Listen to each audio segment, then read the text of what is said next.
Hello, welcome to Unicorn Princess Tarot. So ito yung reading natin for Capricorn, Sun, Moon, and Rising. Be sure to check your natal chart, especially yung iyong rising sign, dahil ito ang pwedeng magbigay ng message para sa'yo.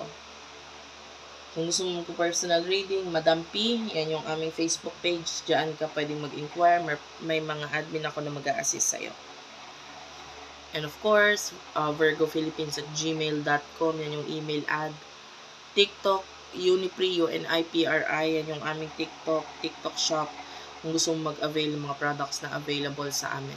So, simulan na natin. So, Capricorn, ang pag-uusapan natin ngayon is si Chiron retrograde, which is nangyayari na siya in the sign of Aries. Nagsimula siya July 30. Ang itatagal nito hanggang January 2, 2026. So, ano yung maaaring maging effect niya sa'yo? Si Chiron po ay yung asteroid na may kinalaman sa wounded healer or, teacher. So, kung nasan si Chiron, ito yung area ng buhay mo na ikaw ay mag-heal sa ngayon. Especially mga bagay na may kinalaman sa past. So, yung iba, may mga healing na gagawin with regards to your home or mga tinuring mong tahanan. No? Pwedeng may sugat ka pa dyan, may mga longing ka dyan. Ngayon, maiisipan mo, naku, kamusta na kaya yung home namin? Kamusta na kaya yung, if you have an ex-wife, ex-husband, yan, yung pamilya mo dati, pwedeng ngayon maisip or maalala mo sila. Mother, yung iba, it could also be your mother. Kung meron ka pang mga sugat regarding sa iyong nanay, is pwedeng mag-resurface siya around this time. And then, of course, pag may sugat, may mga bagay na itinuturo sa iyo dyan sa area na yan, which is ito may kinalaman sa iyong home, family. Ayan. And,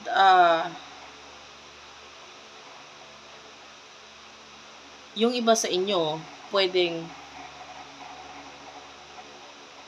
a mother can help you, your mother particularly, can help you para maisakutuparan or maiayos kung ano man yung mga sugat mo with regards sa pamilya mo mismo. Pwedeng sila yung maging daan or tulay or a mother figure yan, in your life.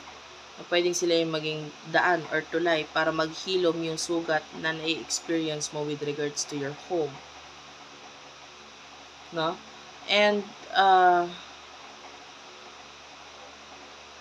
especially with regards to your past. Yung iba, especially kung ikaw ay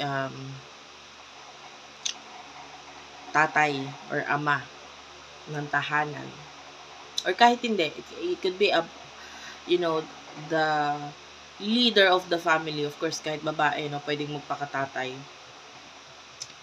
Because the Mars is in Libra, kapapasok niya lang nung August 7 sa Libra. So, ito yung magte-take actions ka regarding partnership or you being the leader, being the ama or tatay dito sa family na ito or sa home na ito. So, nakikita natin you taking actions regarding that. Or regarding partnership, lalo na nga kung may sugat regarding mga your ex-wife or your ex-husband.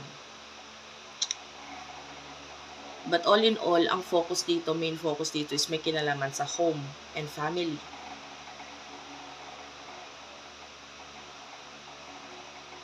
So, maraming transformation ang mangyayari sa iyo with regards to your finances na magiging dahilan para maisakatuparan or pwedeng dahilan na rin kung bakit nagkaroon ng problema sa home or sa family. It could be because of your finances.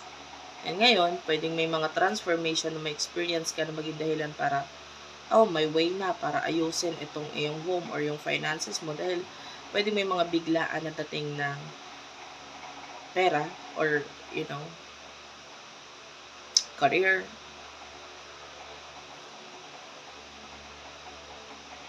And then because of that, nandun na, ikaw na ito na gagawa ng aksyon para maayos itong area na to ng buhay mo. So, nabanggit ko kanina, Chiron is also a teacher. So, yung iba sa inyo,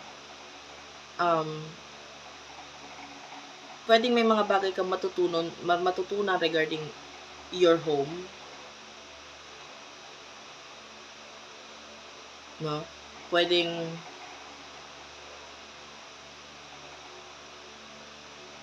yung iba, mas matutunan mo kung ano yung mga dapat gawin regarding sa home para ito maging maayos, maging mas maganda.